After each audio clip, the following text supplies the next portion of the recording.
Ready हो गई मेरी प्रिंसेस या मम्मा। कुछ पल बाद काव्या अपनी माँ की आंखों को अपने हाथों से झपकाते हुए कहती है, कहाँ खो गई स्वीट हार्ट, देख रही हूँ तुझे, कितनी प्यारी लग रही है, नजर ना लगे किसी की। कहते हुए साधना अपनी आंखों से काजल निकाल काव्या को टीका लगा देती है। ओफो मम्मा, इतनी भी अच्छी नहीं लग रही हूँ, अब आदत डाल ले तारीफ सुनने की। साधना को मुस्कुराते हुए देख काव्या शर्मा जाती है। अब जल्दी नीचे चल, सब इंतजार कर रहे हैं। इंतजार करने में ही तो मजा है, काव्या आंख मारते हुए कहती है। शादी के बाद जब तेरा पति पिक्चर दिखाने के लिए ले जाए तब कराना इंतजार, आज नहीं। क्या मम्मा कुछ भी। काव्या फिर शर्मा जाती है और दोनों नीचे चली जाती है। मिसेज मित्तल, ये है हमारी बेटी काव्या। संजीव जी अपनी बेटी का परिचय करवाते हैं। नमस्ते आंटी, काव्या पैर छूते हुए बोलती है। नमस्ते बेटा, खुश रहो, मिसेज मित्तल काव्या के सिर पर हाथ रखकर कहती है और अपने पास उसे बिठा लेती है। कहाँ तक पढ़ी हो बेटा? जी मैंने होम साइंस में एमए किया है। फिर तो खाना बहुत अच्छा बना लेती होगी, रचना हंसते हुए कहती है। और सभी लोग हंसने लगते हैं। और क्या क्या शौक रखती हो? मुझे किताबें पढ़ना और सिंगिंग पसंद है, मैं गिटार भी बजा लेती हूँ। बहुत खूब, मतलब बहुत टैलेंटेड हो। जी हमारी बेटी बहुत होशियार है, हमें आपकी बेटी बहुत पसंद आई। मिस्टर एंड मिसेज मित्तल एक साथ कहते हैं और काव्या की शादी तय हो जाती है। काव्या के पेरेंट्स करण को पहले ही पसंद कराए थे। दोनों परिवार हाई क्लास के हैं। करण शहर के सबसे बड़े बिजनेसमैन में से एक है, वो भी बहुत टैलेंटेड है। मिसेज मित्तल काव्या की फोटो ले जाती है और करण की फोटो दे जाती है। शाम को करण और काव्या एक दूसरे का फोटो देखते हैं और गाना, ये जुल्फ कैसी है, जंजीर जैसी है, वो कैसी होगी जिसकी तस्वीर ऐसी है। काव्या के घर, ये आँख कैसी है, हाय तीर जैसी है, वो कैसा होगा जिसकी तस्वीर ऐसी है। दोनों एक दूसरे की फोटो को निहार रहे हैं और अगली सुबह दोनों ही शादी के लिए हाँ कह देते हैं। अगले हफ्ते सगाई तय होती है। काव्या के घर सब लोग आते हैं और बहुत ही भव्य सजावट के साथ काव्या के घर वाले सारी तैयारी करते हैं। जैसे ही करण के घर वाले आते हैं, उनका बहुत ही खास तरह से स्वागत किया जाता है। करण और काव्या दोनों के मन में चलता है, देखी है तस्वीर ही आज मिलेंगे दर्शन। और कुछ ही पल बाद काव्या सीढ़ियों से उतरती हुई जब हॉल में आने लगती है, तब करण की निगाहें उस पर थम जाती है। वो उसे देखता ही रह जाता है। पिंक और गोल्डन लहंगा, खुले हुए बाल जो हवा में लहरा रहे हैं, वो बहुत ही सुंदर लगती है। वही काव्या भी बस करण को ही देखे जा रही थी। थोड़ी देर बाद दोनों एक दूसरे के सामने खड़े होते हैं और उनके पास अंगूठी लाई जाती है। दोनों एक दूसरे को अंगूठी पहनाते हैं और सभी लोग तालियां बजाने लगते हैं। उसके बाद काव्या की सहेलियां खूबसूरत सा डांस करती है और खाना खाने के बाद सभी अपने अपने घर चले जाते हैं। 6 महीने बाद की शादी की तारीख तय की जाती है और बहुत ही आलीशान तरीके से दोनों की शादी होती है। शादी वाले दिन, मेरी बेटी बहुत भोली है, बस थोड़ी चंचल है पर मासूम है, उसका बहुत अच्छे से ख्याल रखना, उसे हमेशा खुश रखना। कहते हुए साधना की आंखें नम हो जाती है। आप फिक्र ना करें माँ, मैं आपकी प्रिंसेस को अपनी कवीन बनाकर रखूंगा, करण साधना के आंसू पोंछते हुए कहता है और थोड़ी देर बाद विदाई हो जाती है। काव्या का नए घर में गृह प्रवेश होता है। वो बहुत खुश है, सभी लोग बहुत अच्छे हैं, सब काव्या का ख्याल रखते हैं। लेकिन जब वो पग फेरों की रस्म के बाद घर आती है, तब उसे पता चलता है कि नौकरानी ने चोरी की थी, जिसकी वजह से उसे निकाल दिया। काव्या सारे घर का काम करती है, खाना बनाना, साफ सफाई करना, सबका ध्यान रखना। काव्या सब कुछ बहुत अच्छे से करती है। एक दिन खाने में थोड़ा सा नमक ज्यादा गिर जाता है, जिसकी वजह से उसका देवर सार्थक खाना छोड़ देता है। फिर उसे पता चलता है कि वो नमक कम खाता है और वो नमक कम डालने लगती है। धीरे धीरे वो सब कुछ समझने लगती है। फिर भी वो समझकर भी अनजान बने सबके लिए दिल से सब कुछ करती जाती है। उसका बनाया खाना हर किसी को पसंद आता है, सिवाय उसकी सास के। रचना बार बार उसके काम में कमियां निकालने की कोशिश करती है। जब भी कोई खाने की तारीफ कर देता है तो वो धीरे से कहती है नमक कम है, जबकि काव्या ने उसे एक बार बताया भी कि वो सार्थक की वजह से खाने में नमक कम डालती है। फिर भी वो हर बार मुंह सिकोड़ कर कहती है नमक कम है। इसी तरह उसके हर काम में धीरे धीरे कमियां निकालना शुरू की जाती है। कभी साफ सफाई पर, कभी कुछ, लेकिन वो कभी भी काव्या से कुछ नहीं कहती। उसके सामने हमेशा बहुत अच्छी बनती है। काव्या जब भी अपने घर पर बात करती हमेशा रचना की तारीफ करती और घर वालों को भी कभी कुछ नहीं बताती, क्योंकि उसकी माँ ने उसे सिखाया था कि वो कभी भी अपनी सास से गुस्सा मत होना, वो तुम्हारी माँ है। और काव्या दिल से उन्हें अपनी माँ मानती थी। एक बार अचानक से रचना फिसल जाती है, जिससे उनके पैरों में चोट लग जाती है। काव्या मन से उनकी सेवा करती है। कुछ दिन बाद जब वो धीरे धीरे चलने लग जाती है तो काव्या को फेंक फेंक कर बर्तन देने लगती है। वो एक दिन कुछ नहीं कहती, पर 2 दिन 4 दिन ऐसा कई बार होने लगता है, पर वो फिर भी किसी से कुछ नहीं कहती। एक दिन किसी बात पर करण काव्या से नाराज हो जाता है। क्या प्रॉब्लम है, तुम काम नहीं कर पा रही हो? ये कैसी बातें कर रहे हो? क्या नहीं कर पा रही हूँ? माँ तो बोल रही थी कि तुमसे काम नहीं बन रहा है। और क्या बोल रही थी माँ? यही कि तुम कभी कोई काम करती हो और कभी छोड़ देती हो। कहीं सफाई है, कहीं नहीं है। क्या है ये सब? कहाँ गंदगी है? किस तरह की बातें कर रही हो तुम? किस तरह की? क्या पूछ रही हूँ आपसे? गंदगी आपको कहाँ दिखाई दे रही है? मैं मानता हूँ तुम्हें अच्छा नहीं लग रहा है, मैं तुमसे सवाल कर रहा हूँ। नहीं, मुझे तो बहुत अच्छा लग रहा है। बहुत अच्छा लगना भी चाहिए, क्योंकि गलती तो मेरी है। माँ जी ने मुझे इतनी बार फेंक फेंक कर बर्तन दिए, मैंने कभी आपसे कुछ नहीं कहा। ये सोचकर कि कोई बात नहीं, उनके पैर में चोट लगी है, वो चल नहीं पा रही है। मान रही हूँ, इसलिए मैंने आपसे नहीं कहा, लेकिन मेरी गलती, वो मुझे तो बता सकती थी। वो आपसे क्यों बुराई कर रही है मेरी? बात बुराई की नहीं है, वो कोई बुराई नहीं कर रही है। तो क्या है ये सब? मेरी गलती, मुझसे कहना बुराई नहीं होगी, लेकिन आपसे कहना बुराई नहीं तो फिर क्या है? मैं भी तो आपसे कह सकती थी कि वो बर्तन मुझे उठाने के लिए कह दे, फेंक कर ना मारे। तुम सास बहू को जो दिखाई दे करो, ठीक है। और काव्या मुंह फेर कर सो जाती है। थोड़ी देर बाद करण उसके पास जाता है, उसे मनाता है। माँ ने मुझसे कह दिया, मानता हूँ आपको बुरा लगा, लेकिन आप तो बहुत समझदार है ना। और फिर इस तरह से मुझसे नाराज होकर लेट जाओगी तो ना आपको नींद आएगी ना मुझे। तो जागते रहो रात भर, किसने रोका है आपको? अच्छा मैडम, रात भर जागो, ऑफिस में नींद आएगी उसका क्या? जैसे मैं तो सुबह सो जाऊंगी, वैसे भी मुझसे कोई काम तो बनता है नहीं। छोटी सी बात को दिल पर मत लगाओ। मेरी क्वीन ऐसे उदास अच्छी नहीं लगती। तो फिर कैसे अच्छी लगती है? बताता हूँ, गुदगुदी करते हुए। बस बस, पेट दर्द होने लगा। काव्या हंसने लगती है। ऐसे अच्छी लगती है मेरी जान। काव्या शर्मा के करण के गले लग जाती है और थोड़ी देर बाद चैन की नींद सो जाती है। पर जो कुछ हुआ वो सिर्फ एक दिन की बात नहीं थी। धीरे धीरे काव्या के लिए इस तरह की बातें होना शुरू हो जाती है। करण तो काव्या से प्यार करता है, लेकिन वो समझता है काव्या की बातों को भी। लेकिन बाकी सब वही सही समझते हैं जो रचना उन्हें दर्शाती है। और धीरे धीरे सार्थक का बर्ताव अपनी भाभी के लिए बदलने लगता है। उन दोनों के बीच 2-3 बार बहस भी हो जाती है, जिससे काव्या बहुत आहत होती है। वो करण को बताती नहीं है, पर छोटी छोटी बातें भी उसके दिमाग पर बैठ जाती है और उसके दिल दिमाग में वही सारी बातें घूमने लगती है, जिससे धीरे धीरे उसकी तबीयत खराब होने लगती है। कुछ दिन बाद सार्थक की शादी तय हो जाती है। शादी के कुछ दिन पहले सार्थक काव्या को सॉरी बोलता है, जिससे काव्या खुश हो जाती है। सार्थक और काव्या के बीच बहुत सारी बातें होती है, जिससे उसे लगता है कि सब कुछ ठीक हो गया है और वो फिर से सारे कामों में जुट जाती है। दिल से वो शादी की तैयारियां करती है और महिमा से भी उसका जुड़ाव बहुत हो जाता है।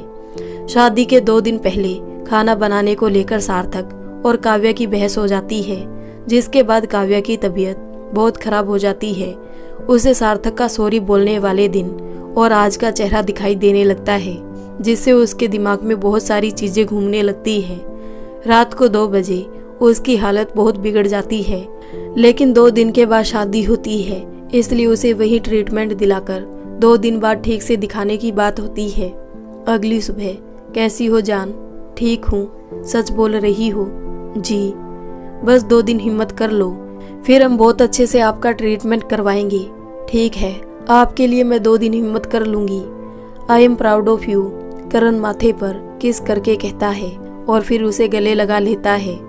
थोड़ी देर बाद काव्या हिम्मत करके फिर से बाहर चली जाती है और काम करवाने लगती है, पर चाची लोगों ने उसे अंदर भेज दिया और आराम करने को कहा।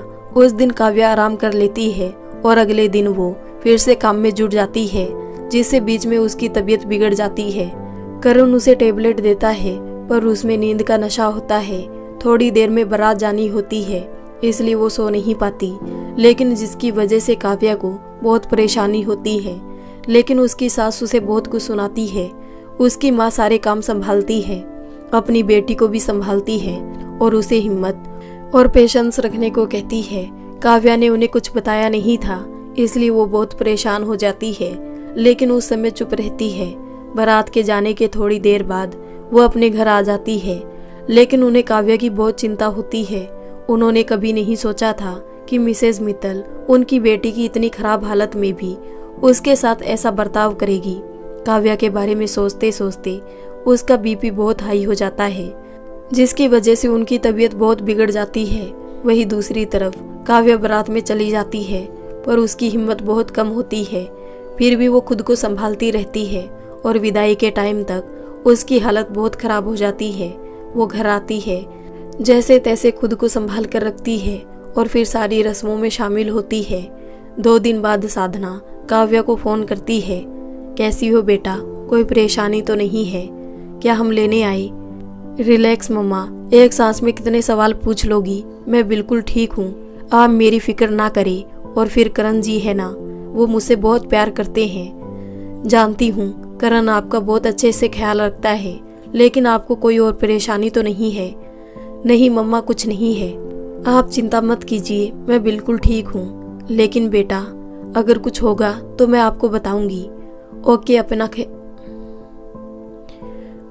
ख्याल रखना। Okay bye, love you too बेटा, बाय बाय। शादी को कुछ 6 दिन हो जाते हैं। फिर करण उसे हॉस्पिटल चलने के लिए कहता है, जिसके लिए वो रचना के पास जाती है और उनसे कहती है, माँ जी मैं हॉस्पिटल चली जाऊं? दिमाग खराब है तुम्हारा, घर में इतने सारे मेहमान हैं, अपने मन से शर्म नहीं आ रही है। बहुत जोर से चिल्लाती है। काव्या की आत्मा हिल जाती है, वो अंदर तक कांप जाती है। खामोशी से अपने कमरे में आती है। क्या हुआ मेरी जान? करण उसे परेशान देखकर कहता है, कुछ नहीं, घर में बहुत सारे मेहमान हैं, अभी हम बाद में चलेंगे। पागल हो क्या? 8 दिन हो गए, आज मुझसे पूछो मेरा हाल कैसा है। लेकिन क्या मेहमान? कौन से मेहमान है? सिर्फ नानी और बड़े मामा की लड़की ही तो है। वो मैं समझ गया, चलो चुपचाप मेरे साथ। और करण उसे जबरदस्ती हॉस्पिटल ले जाता है। साइकेट्रिस्ट काव्या डॉक्टर का नाम पढ़कर घबरा जाती है।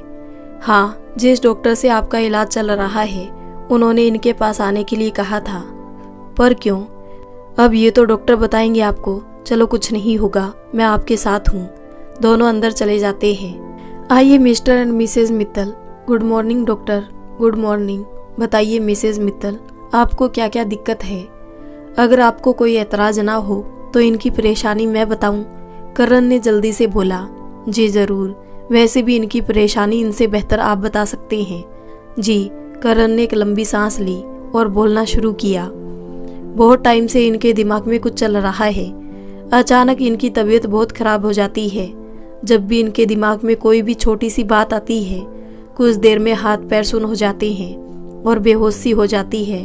हर छोटी सी बात इन्हें बहुत बड़ी लग रही है और हर बात पर बहुत जल्दी गुस्सा आ रहा है। इनके गुस्से और टेंशन, स्ट्रेस के बारे में तो डॉक्टर ने मुझे बताया था, इसलिए मैंने आपको यहाँ बुलाया है। जी। फिर समझ नहीं आता क्या हो जाता है। थोड़ी देर में बिल्कुल शांत हो जाती है। जैसे ही रो लेती है वैसे ही सब कुछ ठीक हो जाता है। कुछ समझ में भी नहीं आता ये किससे क्या कहना चाहती है क्या नहीं। कभी कभी बहुत ज़्यादा नींद आती है और कभी कभी रात भर नहीं सोती और बहुत ज़्यादा परेशान रहती है। मुझे तो कुछ समझ नहीं आ रहा। करण एकदम से चुप हो जाता है। आप घबराइए मत, इनका स्ट्रेस इन पर थोड़ा सा भारी हो गया है। इनका माइंड यहाँ सब कुछ सहने के लिए तैयार नहीं है। वो अपने आसपास की चीज़ों को अपनी तरह समझ रहा है, लेकिन अपने से विपरीत चीज़ें देखकर उसमें हलचल मचती है। मैं कुछ दवाइयाँ लिख कर देता हूँ, इसके साथ आप इनका अच्छी तरह से ख्याल रखें। आप कोशिश करें कि इन्हें किसी भी बात पर गुस्सा ना आ पाए। इनके सामने ऐसी कोई बात ना हो जिससे ये गुस्सा हो जाए। ठीक है। करण मेडिसिन लेने के बाद काव्या को बाहर ही छोड़कर डॉक्टर के पास जाता है। उनसे पूछता है, क्या कुछ और बात है? कुछ खतरे की बात तो नहीं है? नहीं नहीं, ऐसा नहीं है। बस ये याद रखिएगा, आपको गुस्सा नहीं करना है, चाहे वो कितनी भी गुस्से में क्यों ना हो। Okay, thank you. वेलकम। कोई भी प्रॉब्लम हो तो आप मुझे कॉल कर लीजिएगा। ओके। थोड़ी देर बाद दोनों घर आ जाते हैं। करण काव्या का बहुत अच्छे से ध्यान रखता है। 1-2 दिन में ही उसे कुछ ठीक लगने लगता है। वो टाइम से खुद अपनी दवाइयाँ लेने लगती है। लेकिन जैसे ये सब चंद पलों की बात थी और फिर सब कुछ पहले जैसा शुरू होने लगता है। एक दिन उसकी सास सबके सामने उस पर चिल्लाती है, तुमने 5 दिन से कुछ नहीं किया, महिमा अकेली ही काम कर रही है।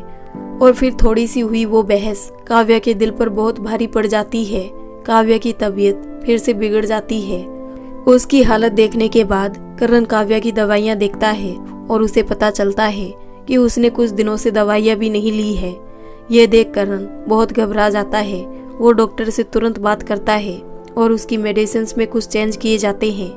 अब करण खुद से उसे दवाई देने लगता है, लेकिन काव्या कुछ खामोशी हो जाती है। काव्या, कुछ बोलो, क्या हुआ है आपको? नाराज हो मुझसे? नहीं। करण के बहुत पूछने पर भी काव्या बस धीमी सी आवाज में मना कर देती है कि उसे कुछ नहीं हुआ है। अगर आपको कुछ नहीं हुआ है तो आप इतनी खामोश क्यों है? मुझसे बात क्यों नहीं कर रही है? मेरा मन नहीं है। क्यों नहीं है? क्या हुआ? नहीं पता। अच्छा, तो अब ये भी मैं ही पता कर लेता हूँ। ठीक है, बस आप अपना ख्याल रखो, खुश रहो। काव्या धीरे से हाँ में सिर हिलाती है। करण काव्या की ऐसी हालत देखकर बहुत परेशान हो जाता है। वो हर तरह से उसे ठीक करने के तरीके ढूंढता है। जहाँ करण काव्या के लिए सब कुछ ठीक करने में लगा हुआ है, वही रचना को ये सब पसंद नहीं आता है और वो फिर से करण से काव्या की बुराइयां करने लग जाती है। एक दिन करण का दिमाग बहुत खराब हो जाता है और वो काव्या पर गुस्से से चिल्ला देता है और तभी काव्या घबरा जाती है। उसे गुस्सा आ जाता है और वो उठकर वहां से चली जाती है और खुद को बाथरूम में बंद कर लेती है। थोड़ी देर बाद पता चलता है कि उसने अपनी कलाई काट ली है और करण बाकी सारे घर वाले घबरा जाते हैं। जल्दी से काव्या को हॉस्पिटल ले जाया जाता है, लेकिन अपनी बेटी की ऐसी हालत देखने के बाद काव्या के पेरेंट्स उसे अपने घर ले जाते हैं। लेकिन थोड़ी ठीक होते ही काव्या वापस अपने करण के पास जाने की बात करती है। करण साधना जी को आश्वासन देता है, अब से वो काव्या के आसपास ही रहेगा। कुछ दिनों तक सब कुछ ठीक होता है। एक रात अचानक से काव्या की तबीयत खराब हो जाती है, जिसे देख करण पूरी कोशिश करता है उसे ठीक करने की। उसे कुछ समझ नहीं आता, दवाइयों से भी कोई फायदा नहीं होता। और 2 दिन बाद, गुड मॉर्निंग जान। आप कौन? ये क्या कह रही हो? कौन सा मजाक सूझ रहा है? ये मजाक क्या होता है? काव्या? कौन काव्या? आप काव्या। मैं थोड़ी देर सोचने के बाद, मैं कौन हूँ? सब छोड़ो, अब जल्दी से नहा लो और कुछ खा लो, फिर आपको सब याद आ जाएगा। ये नहा लो क्या होता है? ये कैसा मजाक सूझ रहा है आपको? मैं आपसे बात नहीं करूँगी। पर क्यों? आप बार बार मजाक कहते हैं। अच्छा ठीक है, मैं अभी आता हूँ। थोड़ी देर बाद रचना काव्या के कमरे में आती है। क्या हुआ बेटा, चलो नहा लो। आप कौन हो और नहा लो कौन है? ये सुनकर रचना जोर जोर से हंसने लगती है। फिर थोड़ी देर बाद काव्या को बाथरूम में लेकर जाती है और उसे बताती है कैसे नहाया जाता है। उसे कपड़े देती है, जिन्हें पहनने के बाद काव्या बाहर आती है तो रचना उसके कपड़े ठीक करती है और उसे डाइनिंग टेबल पर ले जाती है। उसके बाद महिमा उसे खाना खिलाती है और थोड़ी देर के बाद काव्या की मम्मी पापा आ जाते हैं, जिन्हें करण ने फोन करके बुलाया है। करण उन्हें सब कुछ बताता है। वो अपनी बेटी की हालत देखकर घबरा जाते हैं और काव्या को अपने साथ घर ले जाते हैं। काव्या वहाँ भी किसी को नहीं पहचानती। सब लोग उसके साथ कई दिनों तक परेशान होते हैं और उसकी हालत देखकर करण और काव्या के घर वाले लगभग रोने ही लगते हैं। एक दिन डॉक्टर करण को अकेले हॉस्पिटल बुलाते हैं। आइए मिस्टर मित्तल, बैठिए। आपने मुझे यूँ अचानक बुलाया, क्या हुआ? हमें काव्या जी को हिप्नोटाइज करना होगा। हिप्नोटाइज? करण घबराते हुए पूछता है। जी, तभी हमें पता चलेगा कि इनके दिमाग में कौन सी बात बैठ गई है। जिससे इनकी ये हालत हुई है। मतलब कि काव्या को कोई बीमारी नहीं है, कोई बात उसके दिमाग में घर कर गई है।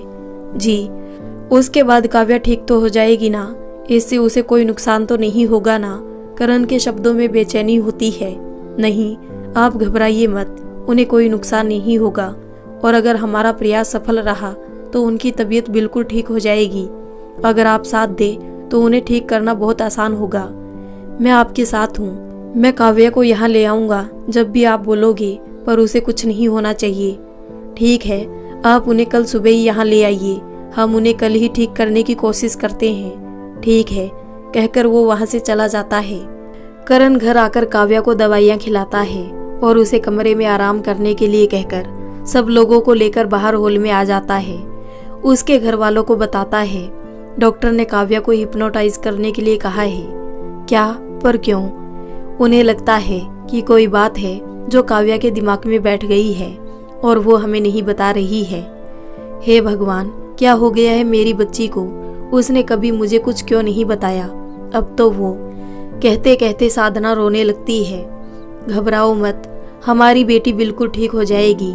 संदीप साधना के कंधे पर हाथ रखकर कहते हैं, मुझे माफ कर दीजिए मम्मी पापा, मैं काव्या का ध्यान नहीं रख पाया। मैं ये भी नहीं जान पाया कि उसके दिल में क्या चल रहा है। मैं अच्छा पति नहीं बन पाया, मुझे माफ कर दीजिए। करण की आंखों में आंसू आ जाते हैं। साधना व संदीप दोनों उसके एक एक हाथों को अपने हाथों में लेते हैं और फिर संदीप कहते हैं, आपकी गलती नहीं है बेटा। हम किसी के मन की बात तब तक नहीं जान पाते जब तक वो हमसे ना कहे। और हाँ, वैसे भी हो सकता है काव्या आपको परेशान ना करना चाहती हो, इसलिए उसने आपसे कभी कुछ कहा ही नहीं। साधना उसके आंसू पोंछते हुए कहती है, हम में से कोई भी हिम्मत नहीं हारेगा। हम सब काव्या को बिल्कुल ठीक कर लेंगे। संदीप खुद को ही संभालते हुए कहते हैं, आप सही कह रही है। दोनों उनकी बात में सहमति देते हैं और वहीं हॉल में घूमते घूमते सारी रात बीत जाती है। सुबह तीनों नहाते हैं और साधना सबके लिए चाय नाश्ता बनाती है। फिर काव्या को नीचे लेकर आती है। सभी लोग बस काव्या को ही नाश्ता करते हुए देखते रहते हैं। आप सब मुझे क्यों देख रहे हैं? आप भी खाइए। हम खा लेंगे, आप खाइए। तो मैं भी नहीं खाऊंगी। अच्छा ठीक है, हम सब खा रहे हैं। सब नाश्ता करते हैं और काव्या से कहते हैं, चलो हम घूमने चलते हैं। साधना उसे तैयार करती है और सभी लोग हॉस्पिटल के लिए निकल जाते हैं। अंदर आते ही काव्या कहती है, ये हम कहाँ आए हैं? हम अभी आपको सब बताते हैं, अभी आप अंदर चलो। और संजीव उसे अंदर ले जाते हैं। डॉक्टर काव्या को देखने के बाद उसे एक रूम में ले जाने के लिए कहते हैं। रूम में जाते ही सब देखते हैं कि सामने एक रिलैक्सिंग चेयर है और उसके सामने एक साधारण सी कुर्सी है। सारे कमरे में अंधेरा है, बस एक छोटी सी खिड़की से एक हल्की सी रोशनी आ रही है। काव्या कमरे को देखते ही कहती है, ये क्या हो रहा है? तो करण उसे बड़े प्यार से कहता है, हम सब एक गेम खेलेंगे। गेम? वो क्या होता है? एक ऐसा काम जिसमें सबको बहुत मजा आता है, जो सबको अच्छा लगता है। अच्छा? काव्या अपनी ठोड़ी पर हाथ रखकर कुछ सोचते हुए कहती है। तभी डॉक्टर आते हैं और कहते हैं, आप उस वाली कुर्सी पर बैठ जाओ, आपको हम सब समझाते हैं। काव्या करण की तरफ देखती है तो करण उसे वहां जाने के लिए कहता है। काव्या रिलैक्सिंग चेयर पर बैठ जाती है और डॉक्टर उसके सामने बैठ जाते हैं। उनसे थोड़ी दूर गेट के पास में एक बेंच पर करण, संदीप और साधना बैठ जाते हैं। डॉक्टर एक पेंडुलम को निकालते हैं और उसे काव्या के सामने करते हुए कहते हैं, इसे ध्यान से देखना। जी, काव्या उसे बड़े ध्यान से देखने लगती है। धीरे धीरे वे उसे हिलाना शुरू करते हैं। जहाँ जहाँ वो पेंडुलम जाता है, काव्या की आंखें भी उसी तरफ घूमने लगती है। धीरे धीरे ऐसा करते करते डॉक्टर कहते हैं, अब आपकी आंखें बंद हो रही है, आप अपने अतीत में जा रही है। और काव्या धीरे धीरे अपनी आंखें बंद कर देती है। डॉक्टर कहते हैं, आपको सब कुछ याद आ रहा है, आप अपने बीते हुए कल में पहुंच चुकी हैं। डॉक्टर पेंडुलम को बगल वाली मेज पर रख देते हैं और कुछ देर की शांति के बाद काव्या से पूछते हैं, आपका नाम क्या है? काव्या, अपना पूरा नाम बताइए। काव्या मित्तल। आपकी शादी हो गई? जी। किससे? करण मित्तल से। आप अपनी शादी से खुश हैं? हाँ। सच में? हाँ, करण जी बहुत अच्छे हैं, वो मुझसे बहुत प्यार करते हैं और बाकी घर वाले। काव्या शांत हो जाती है। बताइए काव्या जी, क्या बाकी सब आपसे प्यार नहीं करते? वहाँ बैठे सभी लोग उसके जवाब का इंतजार करते हैं। बोलो काव्या, वो क्या है जो आप हम सबसे छुपा रही है? प्यार, अपनापन, खुशी। काव्या एक एक शब्द पर जोर देते हुए कहती है। फिर एक सेकंड की खामोशी के बाद फिर से बोलती है, कोई मुझसे प्यार नहीं करता। पता नहीं उन लोगों ने मेरे साथ ही सब कुछ क्यों किया। क्या किया बताओ मुझे, मुझ पर भरोसा कर सकती हो? डॉक्टर अपनी बात पर जोर देते हुए कहते हैं, जिस दिन मेरी शादी हुई उस दिन मुझे लगा कि सब कुछ बहुत खूबसूरत है, सभी लोग बहुत अच्छे हैं, पर ऐसा नहीं था। जब मैं पगफेरे के लिए घर आई तो मेरी सास ने नौकरानी को घर से निकाल दिया, घर का सारा काम मुझ पर छोड़ दिया। मैंने पूरी संभव कोशिश की कि मैं सारे घर को अच्छे से संभाल सकूं, हर किसी की पसंद नापसंद का ख्याल रखा, लेकिन क्या बोलो, किसी ने मुझे अपनाया ही नहीं था। मेरे साथ पहले तो उन्होंने अच्छा बर्ताव किया, पर मेरी सास करण जी से मेरी बुराई करने लगी, वो भी बिना मतलब की, जिसमें ज्यादातर बातें झूठी हुआ करती थी। मुझे बर्तन भी फेंक कर दिया करती थी जैसे मैं कोई नौकरानी हूँ। तो आपने ये बात किसी से कही क्यों नहीं? इसलिए नहीं कही कि मेरे मम्मी पापा को, मेरे करण को कोई तकलीफ ना हो। अच्छा, तो और आपने क्यों नहीं बताया उन्हें? कभी कुछ नहीं बताया। उनके भाई सार्थक ने भी मेरे साथ कई बार बुरा बर्ताव किया, कई बार बिना मतलब में झगड़ा किया, मुझ पर चिल्लाया, छोटी छोटी बात पर इस तरह मुझ पर गुस्सा करता था जैसे मैं उसकी बड़ी भाभी नहीं बल्कि कोई काम वाली हूँ। एक बात बताइए, ऐसा क्यों होता है कि एक लड़की तो अपने पति के घर को अपना घर समझती है, उसे सजाती संवारती है, उस घर के लोगों के लिए सब कुछ उनकी पसंद का करना चाहती है, उस घर के हर सदस्य को अपना समझती है, लेकिन कोई अपने बेटे की बीवी को या अपने भाई की बीवी को अपने घर का सदस्य उस तरह से क्यों नहीं बना पाता जिस तरह से वो सब होते हैं? क्यों लड़की हमेशा पराये घर से आई हुई बनी रह जाती है? काव्या की बातें सुनकर सब एक दूसरे को देखने लगते हैं। फिर डॉक्टर कहते हैं, आपके सवाल का मेरे पास कोई जवाब नहीं है, पर क्या आप मेरे एक सवाल का जवाब देंगी? पूछिए। वैसे भी एक लड़की को अपने सवालों का जवाब मिले या ना मिले, पर उसे हमेशा खुद पर उठने वाले सवालों के लिए तैयार होना होता है। उसकी बातों से डॉक्टर समझ नहीं पाती कि क्या करे, लेकिन फिर भी सहजता के साथ उससे आगे बात करते हैं। आप ये क्यों भूल गई कि नहाना क्या है, खाना क्या है? यहाँ तक कि अपने आसपास के लोगों को भी मैं नहीं जानती। कोई ऐसी बात जो आपको लगता है कि बहुत बड़ी थी, आपके दिल में उसने बहुत असर डाला, पर आपने अभी मुझे बताई नहीं। काव्या का जवाब ना आने पर डॉक्टर फिर पूछते हैं, आपको ऐसा क्यों लगता है कि आपको कुछ नहीं आता? क्योंकि वो यही कहती है, तुम्हें कुछ नहीं आता, तुम कुछ नहीं जानती, तुम कुछ नहीं करती। मेरे दिमाग में ये बात सुबह शाम घूमती है, तुम्हें कुछ नहीं आता, तुम कुछ नहीं जानती, तुम कुछ नहीं करती। काव्या रोने लगती है, फिर कहती है, मुझे कुछ नहीं आता, मैं कुछ नहीं जानती, मुझे कुछ नहीं आता। रूम में बैठे सभी लोग आश्चर्यचकित हो जाते हैं। साधना, करण, संजीव तीनों के आंसू बह जाते हैं। कुछ देर खामोश बैठकर डॉक्टर काव्या को रोने देते हैं। फिर थोड़ी देर बाद उससे कहते हैं, अब सब कुछ ठीक है, आपने जो कुछ सुना आप उससे अलग है, आपको सब कुछ आता है, आप सब कुछ कर सकती है, आप बहुत अच्छा खाना बनाती है, आप पढ़ाई में बहुत होशियार है और आप सबका बहुत अच्छे से ख्याल रखती है, आप सब कुछ कर सकती है। धीरे धीरे अपनी आंखें खोलो, आप वर्तमान में वापस आ रही हो। काव्या धीरे धीरे अपनी आंखें खोलती है। खुद को उस जगह देखकर वो थोड़ी सी आश्चर्यचकित हो जाती है। डॉक्टर से कहती है, ये मैं, आप हॉस्पिटल में हैं, आप जानती है ना आप कौन है? ये आप कैसी बातें कर रहे हैं डॉक्टर? मैं काव्या हूँ। पूरा नाम? Kavya Mittal, wife of Karan Mittal. Okay, अब आप थोड़ा रेस्ट लीजिए। रेस्ट? हाँ, आपकी तबीयत ठीक नहीं है। क्या हुआ है मुझे? हम आपको सब बताते हैं, पहले आप थोड़ा आराम कर लो। तभी एक नर्स अंदर आती है जिसे डॉक्टर ने पहले ही प्रिस्क्रिप्शन दे रखे थे। डॉक्टर उसे काव्या को इंजेक्शन लगवाने के लिए कहते हैं। काव्या कुछ पूछती उसके पहले ही करण उसे इंजेक्शन लगवाने के लिए कहते हैं। इंजेक्शन लगते ही काव्या गहरी नींद में सो जाती है और उसे उसके वार्ड में भेज दिया जाता है। थोड़ी देर बाद डॉक्टर के कैबिन में, मैं समझ सकता हूँ आप लोगों के दिल में अभी बहुत कुछ चल रहा है। मैं तो ये नहीं समझ पा रही हूँ कि मेरी बेटी ने कभी मुझसे कुछ क्यों नहीं बताया।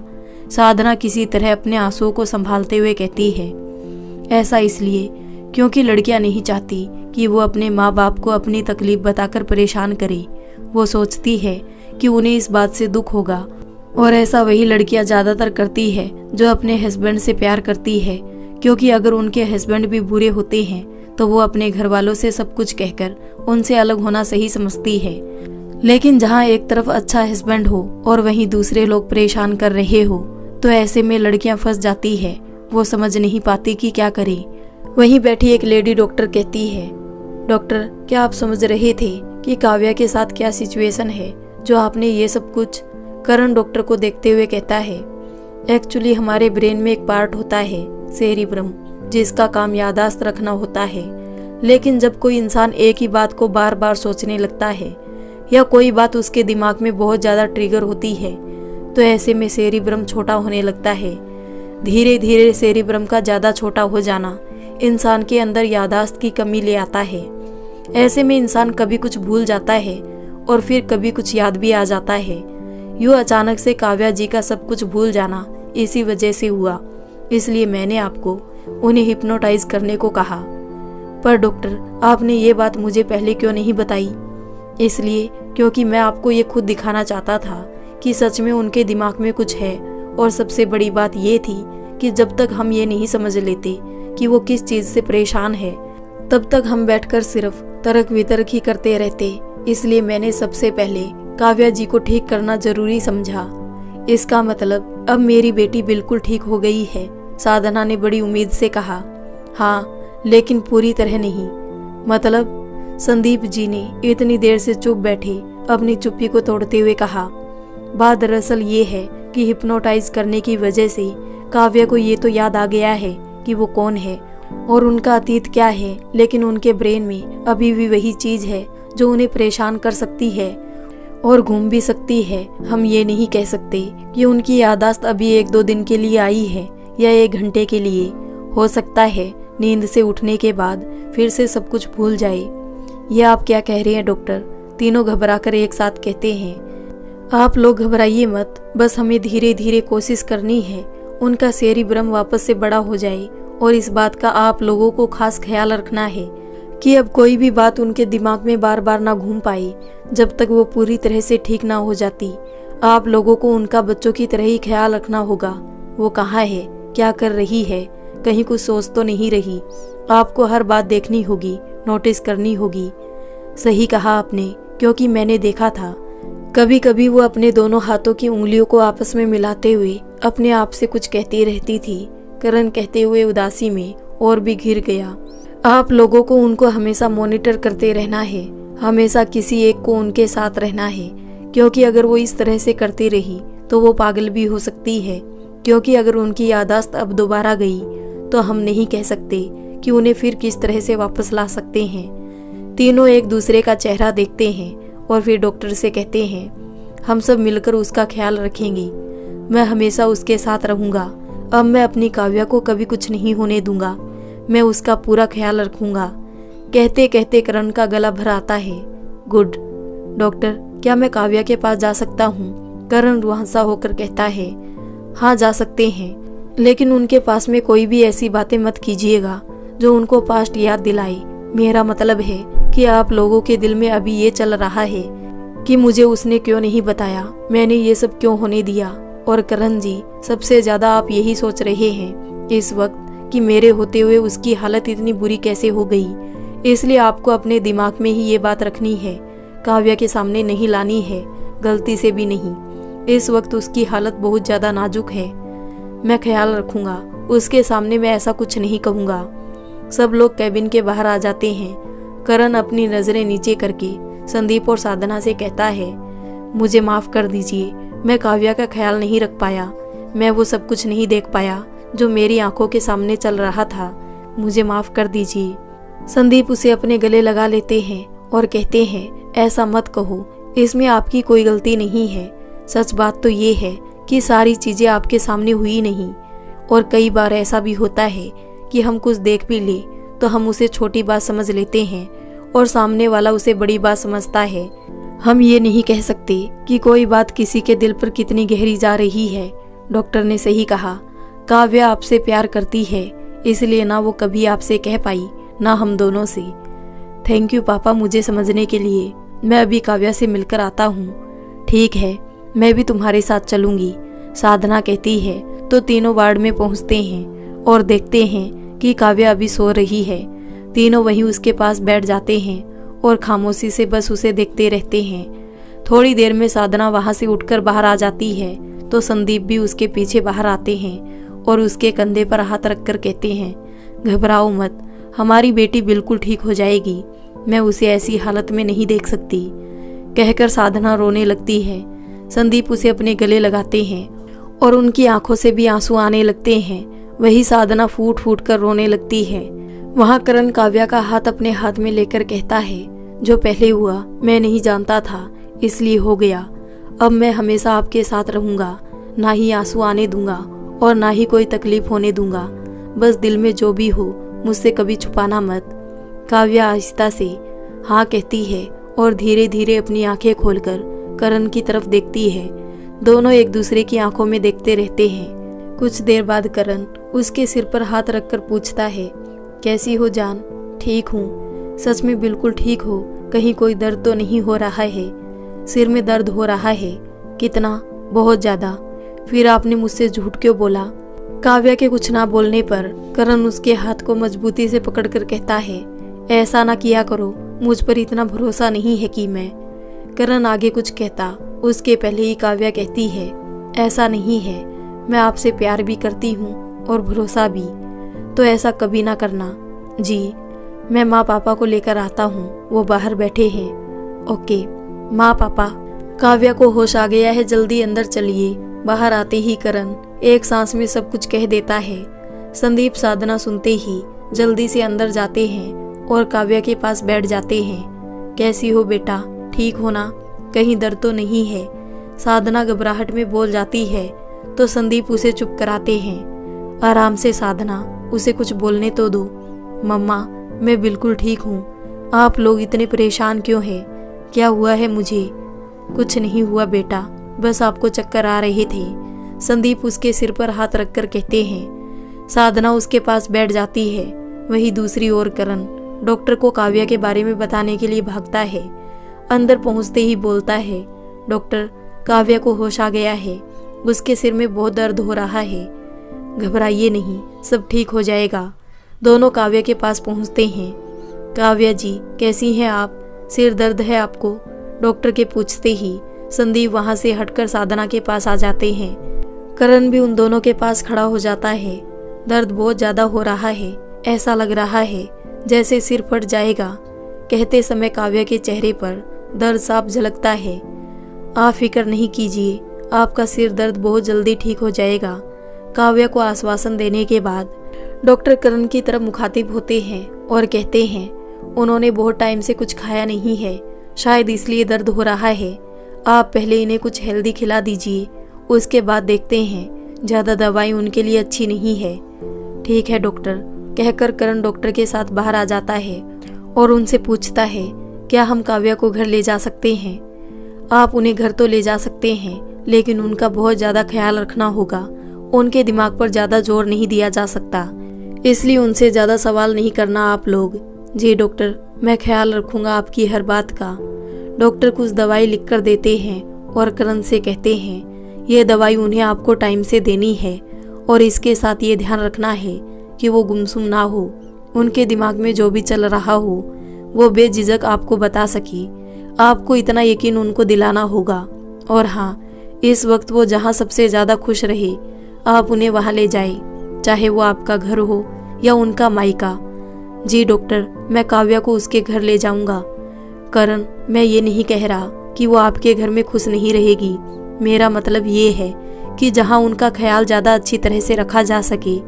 अभी आप उन्हें वहाँ ले जाए, कम से कम 1 महीने उन्हें बिल्कुल शांति चाहिए। अगर आपके घर जाना चाहे तो आप उन्हें वहाँ भी ले जाइए, मना नहीं करना, क्योंकि सबसे ज़्यादा उनकी खुशी ज़रूरी है इस समय। लेकिन मैं बस इतना कहूँगा कि 1 महीने कोई ना कोई उनके साथ ज़रूर रहे। उसके बाद धीरे धीरे उनको अकेला छोड़ सकते हैं, पर एकदम से नहीं। आप समझ रहे हैं ना? जी डॉक्टर, मैं सब समझ गया। मैं काव्या का बहुत अच्छी तरह से ध्यान रखूंगा। 1 महीने मैं उसके साथ ही रहूंगा। उसके बाद मैं धीरे धीरे अपना काम शुरू करूंगा। उसे जहाँ रहने का मन होगा वहीं ले जाऊंगा। गुड। अगर उन्हें ज़्यादा सिर दर्द हो तो आप उनके सिर पर मसाज कर दीजिएगा, पर टेबलेट नहीं दीजिएगा। जो उनकी सुबह शाम वाली दवाएं हैं आपको बस यही देनी है। जी ठीक है। करण काव्या के पास पहुंचता है और कहता है, चलिए अब हमें घर जाना है। माँ पापा, डॉक्टर ने काव्या को घर ले जाने के लिए कह दिया है।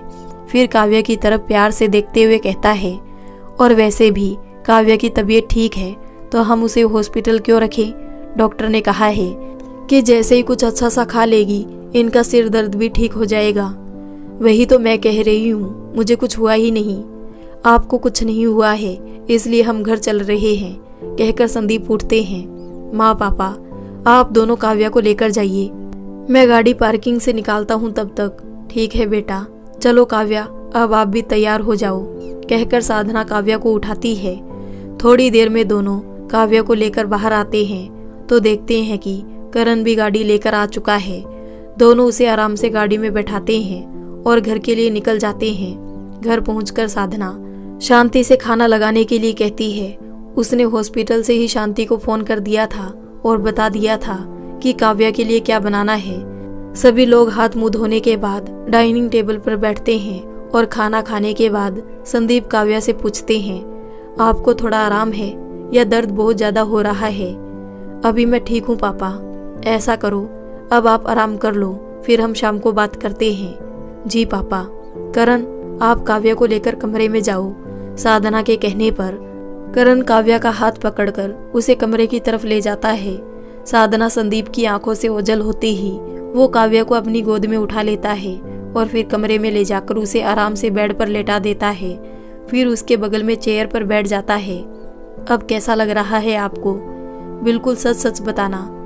मेरे सिर में अभी भी दर्द है। मेरे होते हुए मेरी जान को दर्द? ये तो बहुत गलत बात है। मैं अभी आता हूँ। करण उठता है और वापस बाहर आकर साधना से कहता है, माँ, मुझे एक कटोरी में ठंडा पानी चाहिए। ठीक है बेटा। साधना उससे कोई सवाल नहीं करती, बस उसे कटोरी में ठंडा पानी दे देती है। करण कटोरी हाथ में लेते हुए कहता है, काव्या की नींद लगते ही मैं आता हूँ, फिर आप लोगों को सब कुछ बताता हूँ। ठीक है बेटा। करण अपने कमरे की तरफ चला जाता है और साधना भी अपने कमरे में चली जाती है। संदीप और साधना एक दूसरे को हिम्मत बांधते हैं। कमरे में पहुंचते ही काव्या को उठाकर आहिस्ता से बिठा देता है और उस कटोरी में नवरत्न तेल डालकर उसके बालों में हल्के हल्के से मसाज करने लगता है। यह आप क्या कर रहे हैं? मैं आपका सिर दर्द ठीक कर रहा हूँ। पर आप ये क्यों कर रहे हैं? क्योंकि आप मेरी जिंदगी है और मैं आपको दर्द में नहीं देख सकता। लेकिन चुप, आगे कुछ मत कहना, बस अपनी आंखें बंद करो और ये बताओ मेरी चंपी कैसी लग रही है? काव्या हल्का सा मुस्कुराती है और कहती है, बहुत अच्छी। आप तो एक्सपर्ट लग रहे हो, पहले आप ये भी करते थे क्या? और दोनों हंस पड़ते हैं। क्या करें मैडम, आपके लिए हम कुछ भी कर सकते हैं। थोड़ी देर बाद करण उसके बालों में एक बढ़िया सा जूड़ा बना देता है और उसे आहिस्ता से लेटा देता है। थोड़ी देर उसका सिर प्यार से दबाने के बाद उससे कहता है, आज मुझसे एक वादा करो। आपको वादा करना ही होगा। कसम है हमारे प्यार की। कैसा वादा? आप मुझसे कभी कुछ नहीं छुपाओगी, कभी कोई बात सिर्फ अपने मन में नहीं रखोगी, हर छोटी बड़ी बात मुझे बताओगी। वादा करो मुझसे। मैं वादा करती हूँ। पक्का वादा? हाँ पक्का वादा। मैं आपको सब कुछ बताऊंगी, पर आप भी मुझे सब कुछ बताओ, मुझे क्या हुआ है। अभी कुछ दिन आप आराम करो, जब बिल्कुल ठीक हो जाओगी और ये सिर दर्द भी बिल्कुल छूमंतर हो जाएगा, फिर मैं भी आपको सब कुछ बता दूंगा। पर अभी क्यों नहीं? आपको मुझ पर यकीन नहीं है खुद से भी ज्यादा? तो फिर थोड़ा सा सब्र कर लो। ओके, पर अब मुझे नींद आ रही है। ये तो अच्छी बात है, आपके हाथों में जादू है, बहुत नींद आने लगी मुझे। ठीक है, सो जाओ आप, कहकर करण लाइट्स ऑफ कर देता है और उसे चादर उड़ा देता है। थोड़ी देर में काव्या की नींद लग जाती है। उसके सोते ही करण नीचे हॉल में आता है। संदीप और साधना उसका इंतजार कर ही रहे होते हैं। वो बैठता है और उन्हें डॉक्टर की बताई हुई सारी बातें बताता है, जिसे सुनकर दोनों कहते हैं हम कुछ दिन काव्या को यहीं रखते हैं, फिर देखते हैं वो क्या चाहती है। ठीक है, करण भी उनकी बात में राजी हो जाता है। काव्या की नींद खुलने पर वो हॉल में आ जाती है। सभी लोग वहीं बैठकर बातें कर रहे थे। उसे देखकर थोड़ा सा घबराते हैं। क्या हुआ बेटा? साधना उसके पास जाकर पूछती है। कुछ नहीं, मेरी नींद खुली तो मैं भी आप लोगों के पास आ गई। ये तो आपने अच्छा किया, आओ मेरे पास बैठो। संदीप ने उसे अपने बगल में बैठने का इशारा करते हुए कहा। काव्या उनके पास बैठी। पहले से अब कहाँ थी वो? खामोशी से बैठी, बस उन तीनों को बारी बारी देख रही थी। क्या हुआ? आप हमसे कुछ कहना चाहती है? आप हमें ऐसे क्यों देख रही है? संदीप ने उससे पूछा। कुछ अजीब सा लग रहा है। कैसा अजीब बेटा? दिमाग में कुछ आ रहा है? नहीं आ रहा, मुझे कुछ याद है और नहीं भी। ये सब आपका वहम है, आपको सब कुछ याद है। देखो आप, क्या याद नहीं आपको? हाँ, मुझे सब याद है। बातें करते करते रात हो जाती है। डिनर तैयार है मैडम। शांति की आवाज़ सुन सब हैंड वॉश करके खाना खाते हैं। संदीप और साधना काव्या को लेकर कमरे में चले जाते हैं। करण बाहर गार्डन में आ जाता है। वो रचना को फ़ोन करता है। Hello mummy. बेटा, आप कैसे हो? मुझे कितनी फिक्र हो रही है आपकी। घर कब आओगे? ये सब क्या है मम्मी? क्या सब बेटा? क्या सब? आप मुझसे पूछ रही हो कि मैं कैसा हूँ? हाँ, तो माँ को फिक्र होती है। आप काव्या की कुछ नहीं हो, वो आपकी बेटी नहीं है, बीमार है वो, और आप मुझसे पूछ रही है मैं कैसा हूँ। आप खुद जानती थी कि वो कितनी बुरी हालत में यहाँ आई थी। आपने एक बार भी फ़ोन कर ये नहीं जानने की कोशिश की कि वो कैसी है। ऐसा नहीं है बेटा, मैंने तुम्हारे पापा से पूछा था। क्यों? आपके पास अपनी समधन का फ़ोन नंबर नहीं है? मैं उन्हें परेशान नहीं करना चाहती थी। अगर आप उन्हें फ़ोन करती तो वो परेशान नहीं होती, बल्कि आप उनका दर्द कम कर सकती थी। लेकिन आप तो ऐसी बातें क्यों कर रहे हैं बेटा आप? वो सब तो ठीक है। आपने मुझसे भी अभी ये पूछा कि मैं कैसा हूँ, ये नहीं पूछा कि काव्या कैसी है। बेटा, मैं पूछने वाली थी। कब? आप इतना गुस्सा क्यों कर रहे हो? गुस्सा नहीं करूँ तो क्या करूँ? जो कुछ भी हुआ सब आपकी वजह से। काव्या की तबीयत इतनी खराब हुई है तो उसकी जिम्मेदार भी आप है। क्या कह रहे हो बेटा? मैं ऐसा क्यों करूँगी? ये तो आप बताइए, आपने ऐसा क्यों किया? मैंने कुछ नहीं किया बेटा, कुछ नहीं किया आपने। कितना झूठ बोलोगी आप? आपने काव्या के साथ कभी मिसबिहेव नहीं किया। घर में छोटी मोटी अनबन तो होती रहती है। छोटी मोटी? एक लड़की को पागल कर दिया आपने, अपनी खुद की बहू को, और आप कह रही है छोटी मोटी अनबन। मुझे कुछ समझ नहीं आ रहा है, लेकिन अब मुझे सब कुछ समझ आ रहा है। डॉक्टर ने काव्या को हिप्नोटाइज किया था और उसने सब कुछ बता दिया जो आपने उसके साथ किया। लेकिन बेटा, मैंने ऐसा, मुझे आपसे कोई बात नहीं करनी। करण गुस्से में फ़ोन काट देता है। थोड़ी देर वहीं घूमते हुए वो खुद को शांत करता है और फिर काव्या के पास जाता है। सब ठीक तो है बेटा? कुछ परेशान लग रहे हो? संदीप उसे देखते ही पूछते हैं। हाँ, सब ठीक है, थोड़ी काम की बात हो रही थी। ओके बेटा, कोई प्रॉब्लम हो तो बताइएगा। जी पापा। बेटा, अब हम अपने कमरे में जा रहे हैं, आप आराम से सो जाइए। साधना ने काव्या के सिर पर हाथ फेरते हुए कहा। ओके मम्मा, गुड नाइट। गुड नाइट बेटा। दोनों वहाँ से चले जाते हैं। करण गेट बंद करता है, फिर काव्या के पास आकर बैठ जाता है। अब दर्द तो नहीं हो रहा आपको? बिल्कुल सच बताना। थोड़ा थोड़ा सा हो रहा है। फिर से मसाज करते हैं। नहीं, काव्या उसका हाथ पकड़कर रोक लेती है। क्यों? अब तो सिर्फ किसी दे दो। करण उसके माथे पर किस करता है और फिर उसे प्यार से अपने पास लिटा लेता है।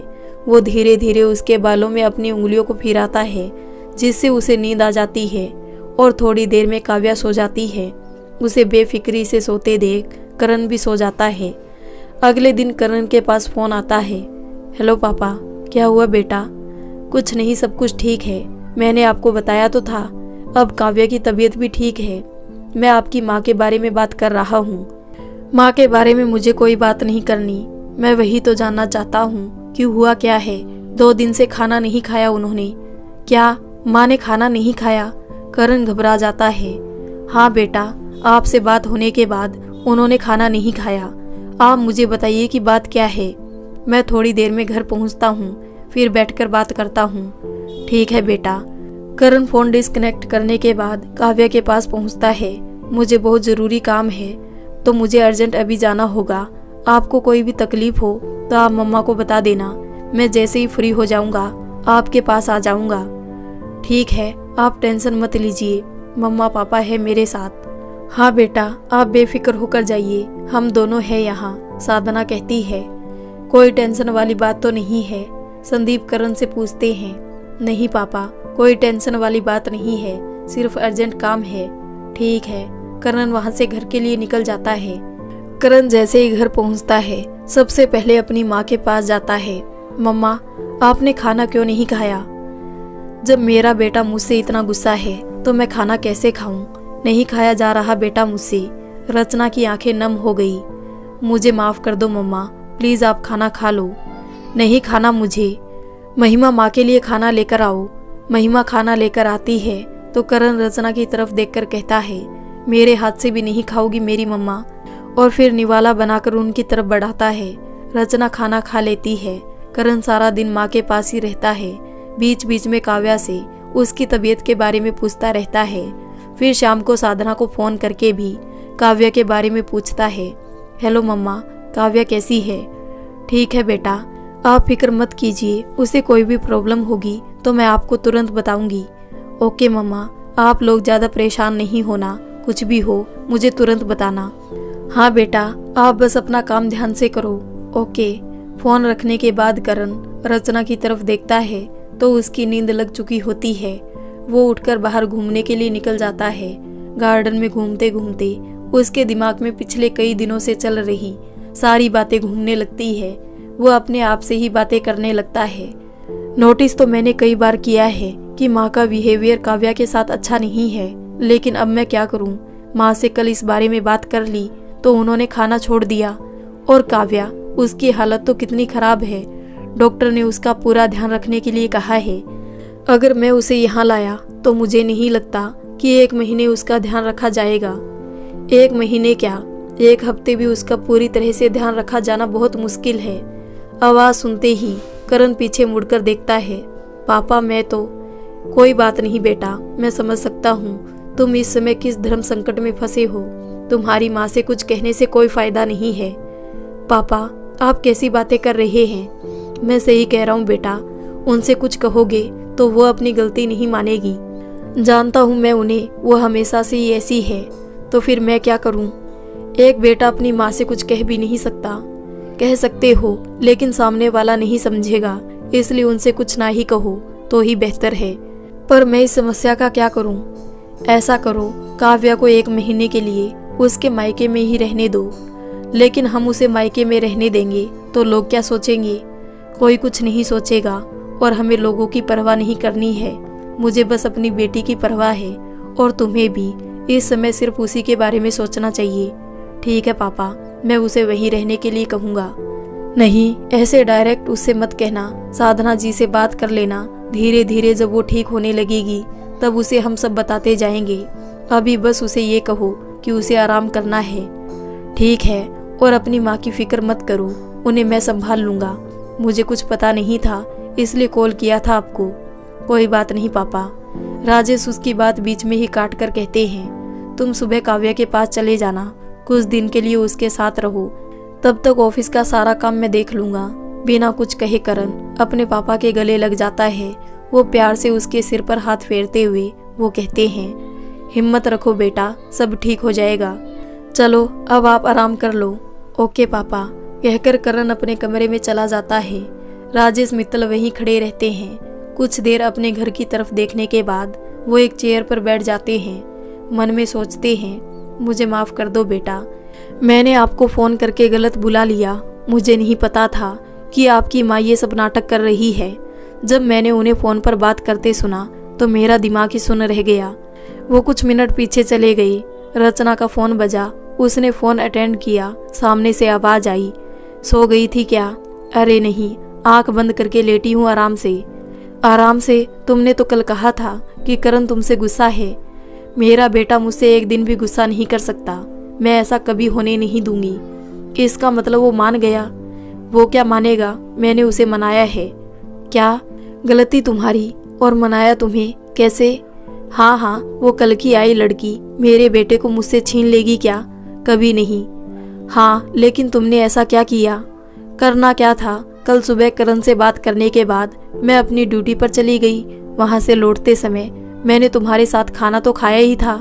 हाँ फिर क्या? घर आकर कह दिया कि मुझे खाना नहीं खाना, और मेरे पति परमेश्वर ने करण को फोन करके कह दिया कि तुम्हारी माँ ने कल से खाना ही नहीं खाया, और फोन रखते ही मेरा बेटा भागते हुए मेरे पास आया, मुझे अपने हाथ से खाना खिलाया और दिन भर से मेरे पास ही है। OMG, तू तो बड़ी डेंजर है। रचना हंसने लगी और फिर उसने कहा, मैं तुमसे बाद में बात करती हूँ, कहीं कोई देखने ना आ जाए कि मैं क्या कर रही हूँ। ठीक है, bye, good night. Bye, good night. Rajesh वापस वर्तमान में आए और फिर खुद से कहा, मैंने जो सुना वो मैं तुम्हें नहीं बता सकता। अभी तुम काव्या को लेकर परेशान हो, ये सब जानकर तुम और टूट जाओगे। थोड़ी देर के बाद उठकर अपने कमरे में चले गए। रचना को देखकर उन्हें गुस्सा तो आ रहा था, पर उन्होंने कुछ नहीं कहा, चुपचाप सो गए। करण ने भी कुछ देर तक काव्या से बात की और फिर उससे कहा, मैं सुबह आपके पास आ जाऊंगा, अभी आप आराम करो। ठीक है, गुड नाइट। गुड नाइट जान, take care. Okay. Phone cut करने के बाद काव्या आराम से सो गई और आज वो साधना के पास सोई थी। अगली सुबह करण काव्या के घर के लिए निकल जाता है।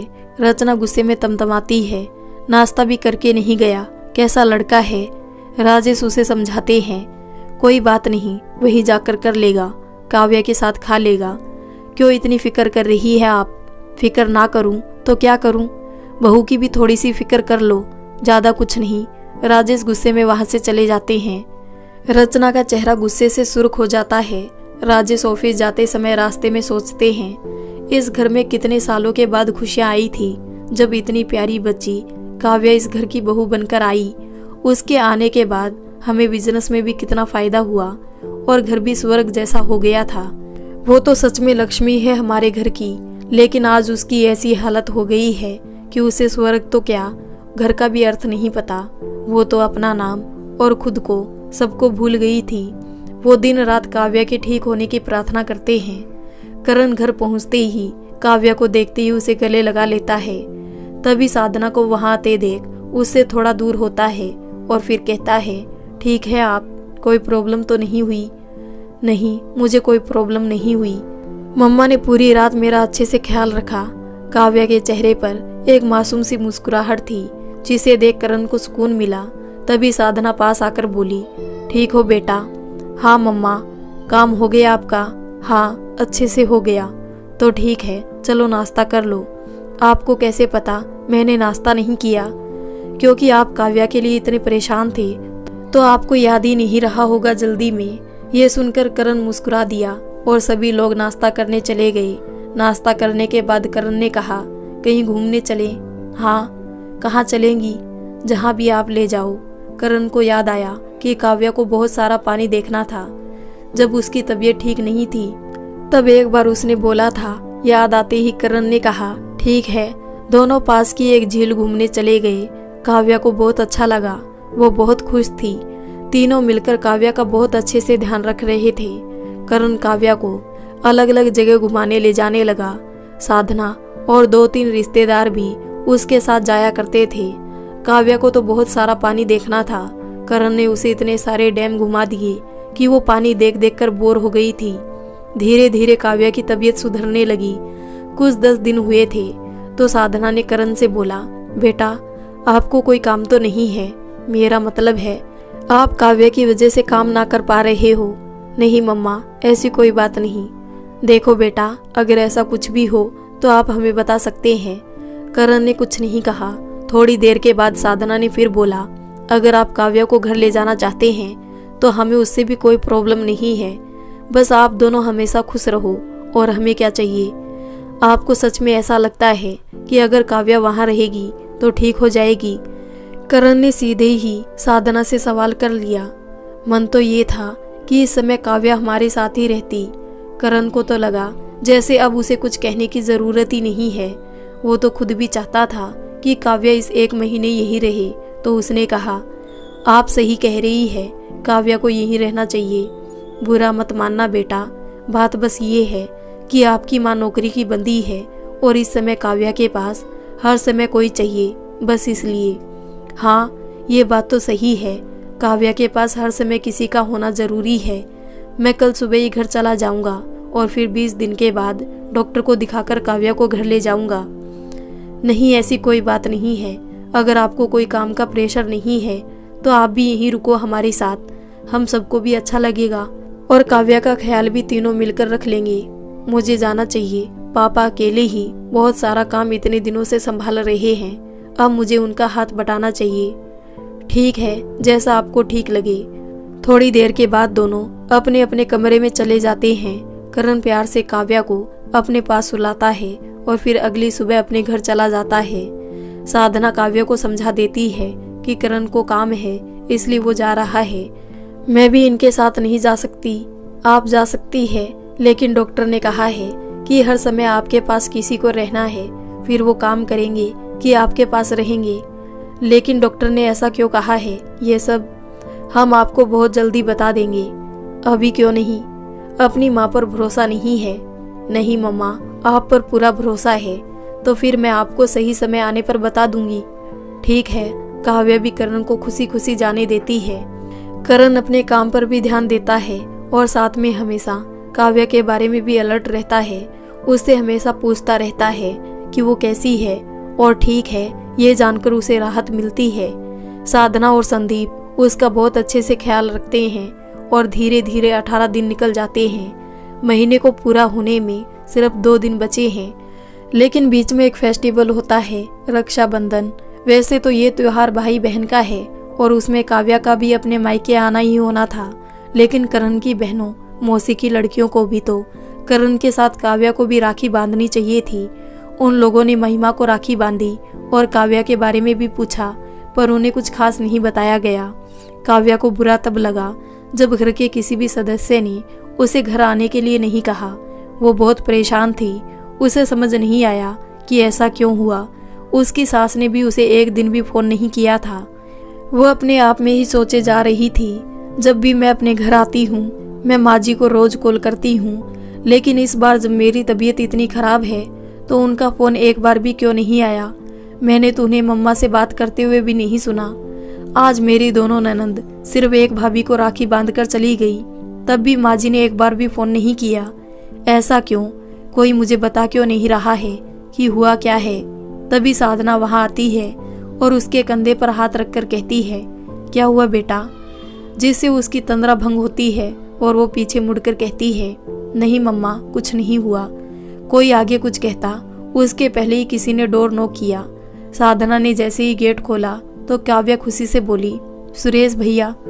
हाँ, आज अपनी बहन से राखी बंधवाने कैसे नहीं आता। सुरेश काव्या का मुंह बोला भाई है, पर वो किसी भी रक्षाबंधन में अपनी बहन को नहीं भूलता है। वो अंदर आया। साधना ने उसे चाय नाश्ता दिया। मैं पहले आपके ससुराल गया था, फिर पता चला कि आप यहाँ हैं तो सीधा यहाँ आ गया। काव्या उसकी बात सुनकर बहुत खुश हुई। आप पहले वहाँ जाकर फिर यहाँ आ गए? हाँ। क्यों? अपनी बहन के लिए इतना नहीं करना चाहिए? क्यों नहीं करना चाहिए? कर्तव्य है भाई का। और दोनों हंसने लगे। काव्या ने उसे राखी बांधी और उसने काव्या के पैर छूकर उसे गिफ्ट दिया। गिफ्ट देखकर काव्या ने कहा, यह तो बहुत खूबसूरत है, आपको पसंद आया, ये तो बहुत अच्छी बात है मेरे लिए। क्यों, मैं इतने नखरे करती हूँ क्या गिफ्ट में? नहीं नहीं, नखरे नहीं करती, लेकिन खरीदते समय रहता है ना कि बहन को पसंद आना चाहिए, इसलिए।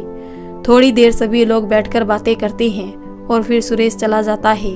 अगले दिन करण से बात करते समय काव्या की दिल की बात उसकी जुबां पर आ जाती है। इतना बड़ा फेस्टिवल निकल गया, किसी ने एक फोन भी नहीं किया कि बेटा घर आ जाओ, प्रॉब्लम क्या है आखिर मुझसे? कोई कुछ बता क्यों नहीं रहा है कि हुआ क्या है? कुछ नहीं हुआ है और किसी को कोई प्रॉब्लम नहीं है, बेकार की बातें क्यों कर रही हो? करण को गुस्सा देख काव्या को अच्छा नहीं लगा। उसे समझ नहीं आया कि उसने ऐसी क्या गलती कर दी। आप इस तरह से बातें क्यों कर रहे हैं?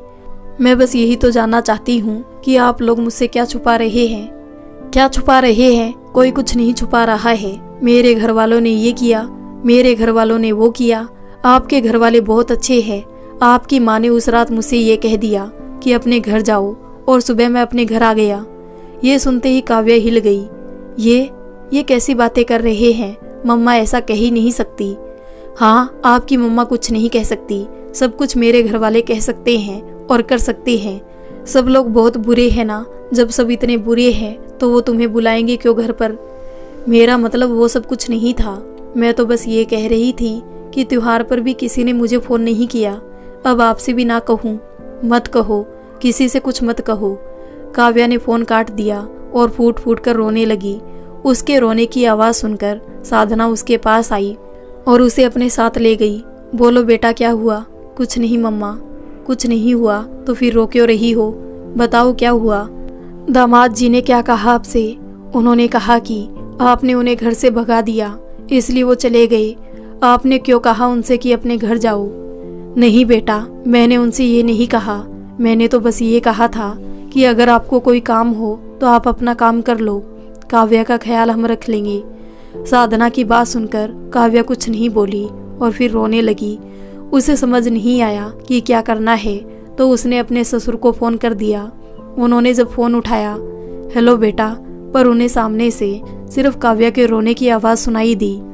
उसके रोने की आवाज़ सुनकर राजेश घबरा गई। क्या हुआ बेटा? किसने आपसे क्या कहा?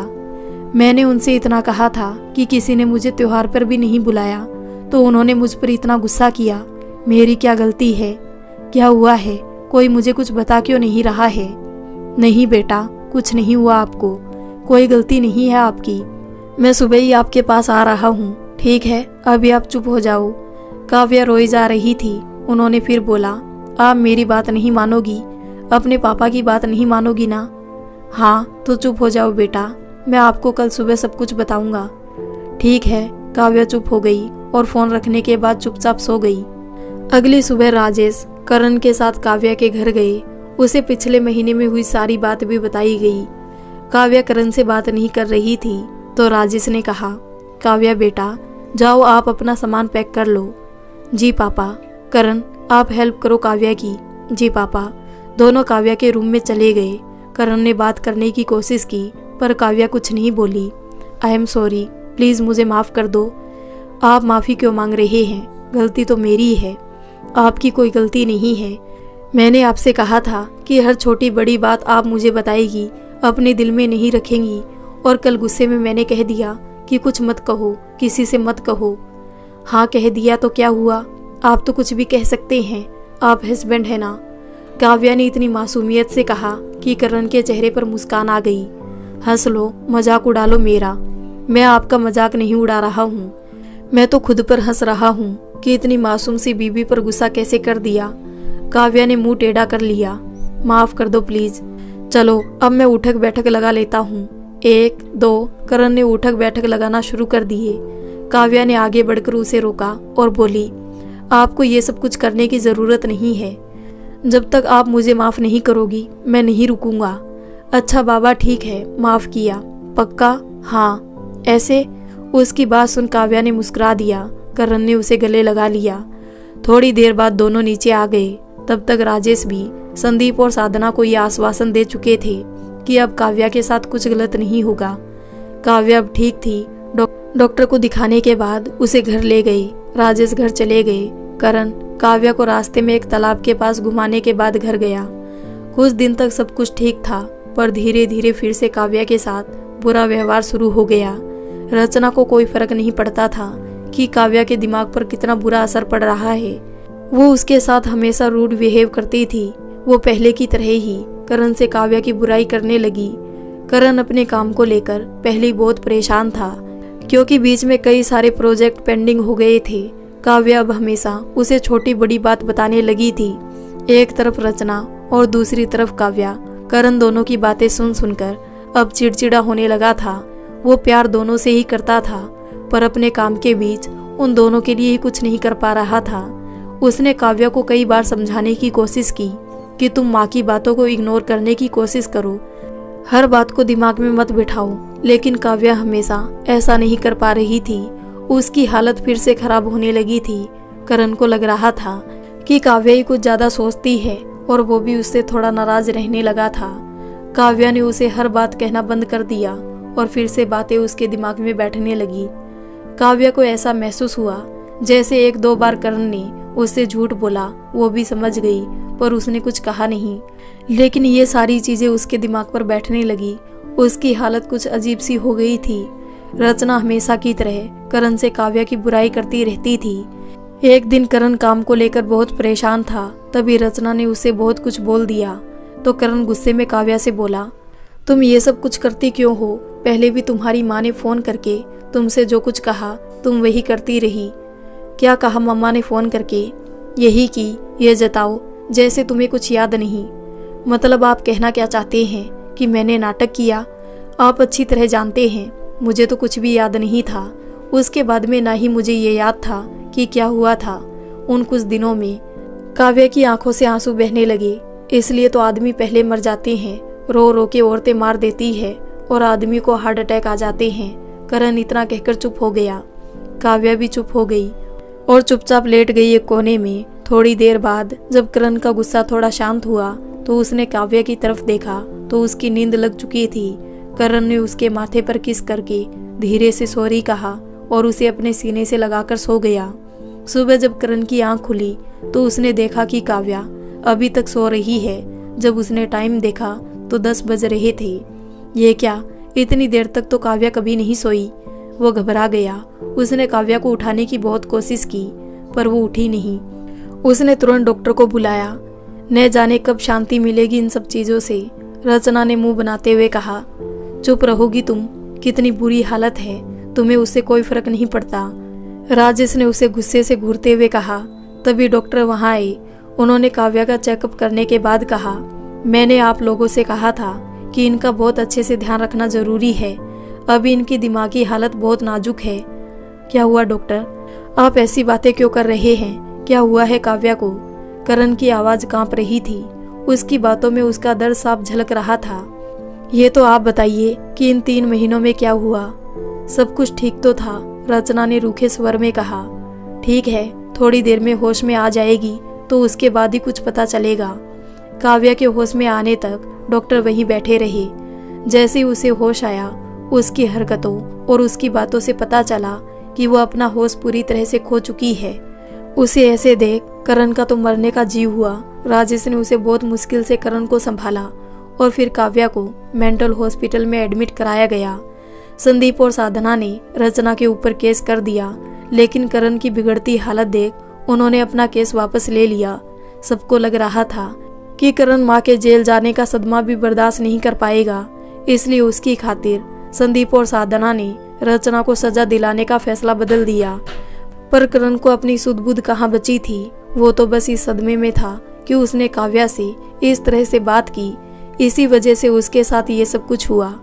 उसने किसी से बात करना और खाना खाना भी छोड़ दिया। वो काव्या का सबसे बड़ा गुनाहगार खुद को मान रहा था। उसे रचना से भी नफरत हो गई थी।